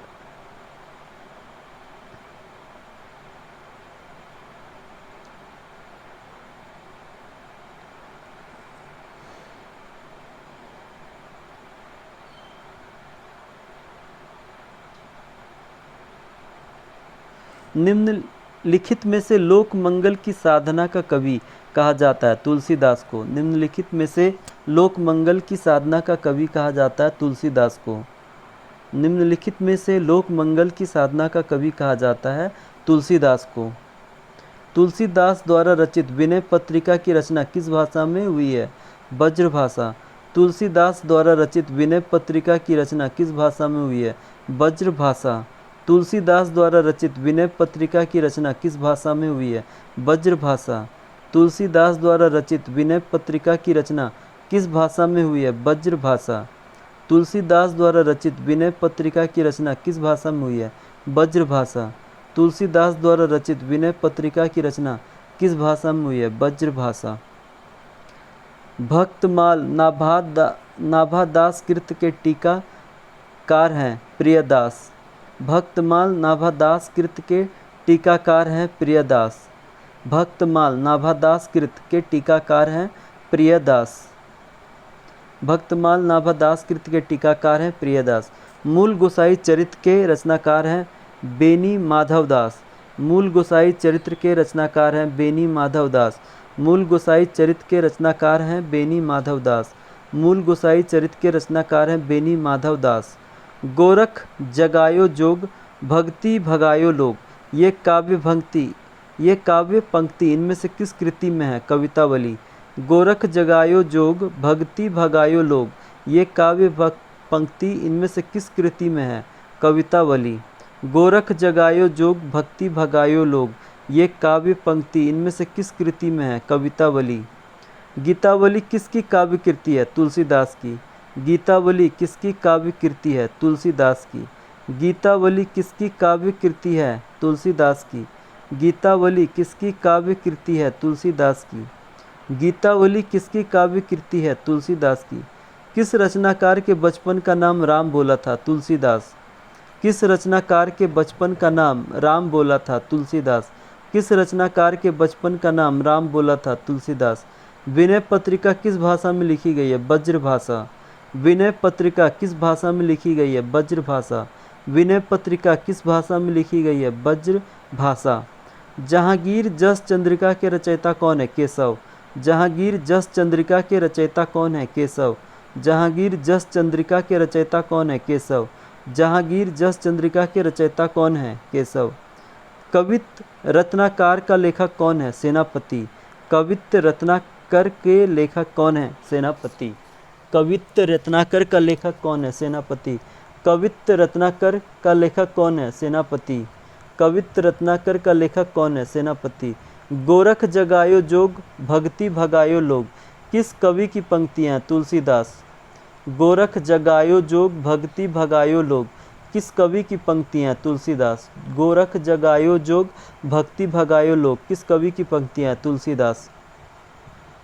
कठिन काव्य का प्रेत किस कवि को कहा जाता है? केशव। कठिन काव्य का प्रेत किस कवि को कहा जाता है? केशव। कठिन काव्य का प्रेत किस कवि को कहा जाता है? केशव। कठिन काव्य का प्रेत किस कवि को कहा जाता है? केशव। भक्तमाल की रचना किसने की? नाभादास ने। भक्तमाल की रचना किसने की? नाभादास ने। भक्तमाल की रचना किसने की? नाभादास ने। तुलसीदास रचित विनय पत्रिका में पदों की कुल संख्या है 279। तुलसीदास रचित विनय पत्रिका में पदों की कुल संख्या कितनी है? 279। तुलसीदास रचित विनय पत्रिका में पदों की संख्या कितनी है? 279। महात्मा बुद्ध के बाद उत्तर भारत में सबसे बड़े लोकनायक तुलसी हुए हैं, यह कथन किस विद्वान का है? जॉर्ज ग्रेयर्सन। महात्मा बुद्ध के बाद उत्तर भारत में सबसे बड़े लोकनायक तुलसी हुए हैं, यह कथन किस विद्वान का है? जॉर्ज ग्रेयर्सन।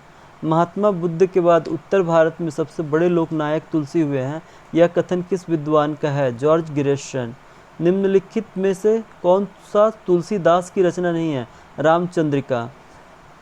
जबकि बरवे रामायण, रामाज्ञा प्रश्न, रामचरितमानस तुलसीदास की रचना है। कौन तुलसीदास की रचना नहीं है? रामचंद्रिका। जबकि बरवे रामायण, रामाज्ञा प्रश्न, रामचरितमानस तुलसीदास की रचना है। निम्नलिखित में से कौन रचना तुलसीदास की नहीं है? तो रामचंद्रिका। जबकि बरवे रामायण, रामाज्ञा प्रश्न, रामचरितमानस ये सब है। कृष्ण गीतावली के रचयिता कौन है? तुलसीदास। कृष्ण गीतावली के रचयिता कौन है? तुलसीदास। कृष्ण गीतावली के रचयिता कौन है? तुलसीदास। तुलसीकृत कौन सी रचना ब्रज भाषा में है? गीतावली। तुलसीकृत कौन सी रचना ब्रज भाषा में है? गीतावली। तुलसीकृत कौन सी रचना ब्रज भाषा में है? गीतावली। रामचरितमानस की भाषा है अवधी।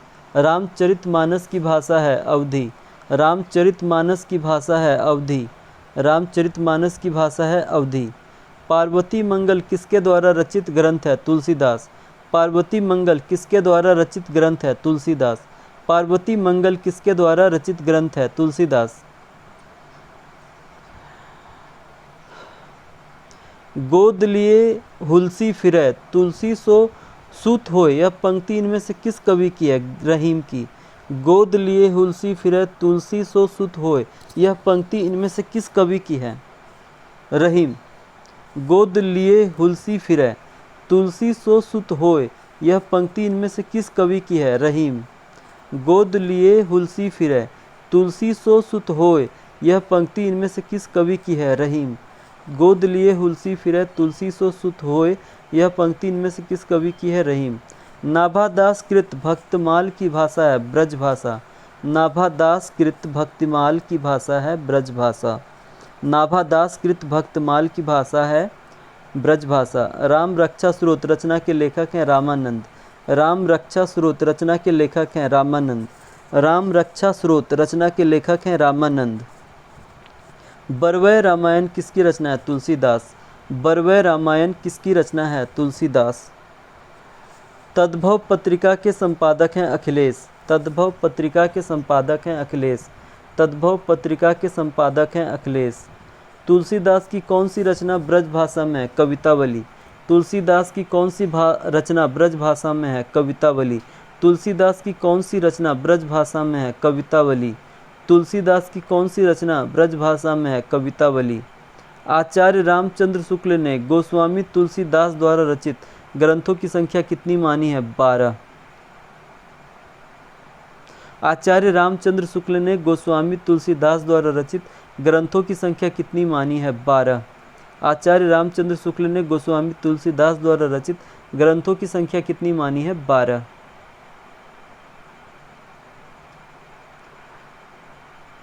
सुदामा चरित किसकी रचना है? नरोत्तम दास की। सुदामा चरित किसकी रचना है? नरोत्तम दास की। निम्नांकित में से अष्टछाप के कवि नहीं हैं? रैदास। निम्नांकित में से अष्टछाप के कवि हैं सूरदास, नंददास, कुंभनदास। निम्नांकित में से अष्टछाप के कवि नहीं हैं? रैदास। अष्टछाप के कवि हैं सूरदास, नंददास, कुंभनदास। निम्नांकित में से अष्टछाप के कवि नहीं हैं? रैदास। जबकि अष्टछाप के कवि हैं सूरदास, नंददास, कुंभनदास। निम्नांकित में से अष्टछाप के कवि हैं अष्टछाप के कवि नहीं हैं, सॉरी, निम्नांकित में से अष्टछाप के कवि नहीं हैं, रैदास नहीं है अष्टछाप के कवि। सूरसागर किसी चली आती हुई गीत काव्य परंपरा का भले ही वह मौखिक हो विकास प्रतीत होता है। उक्त स्थापना किसकी है? रामचंद्र शुक्ल की। सूरसागर किसी चली आती हुई गीत काव्य परंपरा का भले ही वह मौखिक हो विकास प्रतीत होता है। उक्त स्थापना किसकी है? रामचंद्र शुक्ल की। सूरसागर किसी चली आती हुई गीत काव्य परंपरा का भले ही वह मौखिक हो विकास प्रतीत होता है। उक्त स्थापना किसकी है? रामचंद्र शुक्ल की। मीराबाई की उपासना है माधुर्य भाव। मीराबाई की उपासना है माधुर्य भाव। नरसी जी का मायरा किसकी रचना है? मीराबाई का। नरसी जी की मायरा किसकी रचना है? मीराबाई का। नरसी जी की मायरा किसकी रचना है? मीराबाई का। ब्रह्मा संप्रदाय के संस्थापक कौन है? श्री माधवाचार्य। ब्रह्मा संप्रदाय के संस्थापक कौन है? श्री माधवाचार्य। ब्रह्मा संप्रदाय के संस्थापक कौन है? श्री माधवाचार्य। ब्रह्मा संप्रदाय के संस्थापक कौन है? श्री माधवाचार्य। गोस्वामी विट्ठलना द्वारा अष्टछाप की स्थापना का वर्ष है 1565 ईस्वी। गोस्वामी विट्ठलना द्वारा अष्टछाप की स्थापना का वर्ष है 1565 ईस्वी। गोस्वामी विट्ठलना द्वारा अष्टछाप की स्थापना का वर्ष है 1565 ईस्वी। गोस्वामी विट्ठलना द्वारा अष्टछाप की स्थापना का वर्ष है 1565 ईस्वी। गोस्वामी विट्ठलना द्वारा अष्टछाप की स्थापना का वर्ष है 1565 ईस्वी। गोस्वामी विट्ठलना द्वारा अष्टछाप की स्थापना का वर्ष है 1565 ईस्वी। ज्योतिष ग्रंथ खेट कौतकुम का रचयिता कौन है? रहीम। ज्योतिष ग्रंथ खेट कौतकुम का रचयिता कौन है? रहीम। ज्योतिष ग्रंथ खेट कौतकुम का रचयिता कौन है? रहीम। ज्योतिष ग्रंथ खेट कौतकुम का रचयिता कौन है? रहीम। नरसी जी का मायरा किसकी रचना है? मीराबाई। नरसी जी का मायरा किसकी रचना है? मीराबाई। नरसी जी का मायरा किसकी रचना है? मीराबाई। नरसी जी का मायरा किसकी रचना है? मीराबाई। अष्टयाम किसकी रचना है? नाभादास। अष्टयाम किसकी रचना है? नाभादास। अष्टयाम किसकी रचना है? नाभादास। अष्टयाम किसकी रचना है? नाभादास। नंददास की किस कृति पर मुग्ध होकर उन्हें जड़िया उपाधि दी गई? रास पंचाध्यायी। नंददास की किस कृति पर मुग्ध होकर उन्हें जड़िया उपाधि दी गई? रास पंचाध्यायी। नंददास की किस कृति पर मुग्ध होकर उन्हें जड़िया उपाधि दी गई? रास पंचाध्यायी। साहित्य लहरी के रचयिता कौन है? सूरदास। साहित्य लहरी के रचयिता कौन है? सूरदास। साहित्य लहरी के रचयिता कौन है? सूरदास। साहित्य लहरी के रचयिता कौन है? सूरदास। प्रेम वाटिका किसकी काव्य कृति है? रसखान। प्रेम वाटिका किसकी काव्य कृति है? रसखान। प्रेम वाटिका किसकी काव्य कृति है? रसखान। नायिका भेद पर आधारित ग्रंथ रस मंजरी के रचनाकार हैं नंददास। नायिका भेद पर आधारित ग्रंथ रसमंजरी के रचनाकार है नंददास। नायिका भेद पर आधारित ग्रंथ रसमंजरी के रचनाकार हैं नंददास। प्रेम वाटिका किसकी काव्य कृति है? रसखान। नायिका भेद पर आधारित ग्रंथ रसमंजरी के रचनाकार हैं नंददास। नायिका भेद पर आधारित ग्रंथ रसमंजरी के रचनाकार हैं नंददास। वीडियो क्योंकि थोड़ा सा ज़्यादा लंबा हो गया है, इसके लिए हम जो हम 500 MCQ कर रहे थे उसमें हम 259 रखते हैं और आगे का जो है हम लोग नेक्स्ट वीडियो में करेंगे। ठीक है, चलिए, अगर आप लोगों को ये वीडियो पसंद आया हो तो प्लीज़ लाइक कीजिएगा और शेयर कीजिएगा और ज़रूर से ज़रूर इसे सब्सक्राइब कर लीजिएगा हमारा चैनल को। तो चलिए, धन्यवाद। हम लोग फिर से मिलते हैं नेक्स्ट वीडियो में।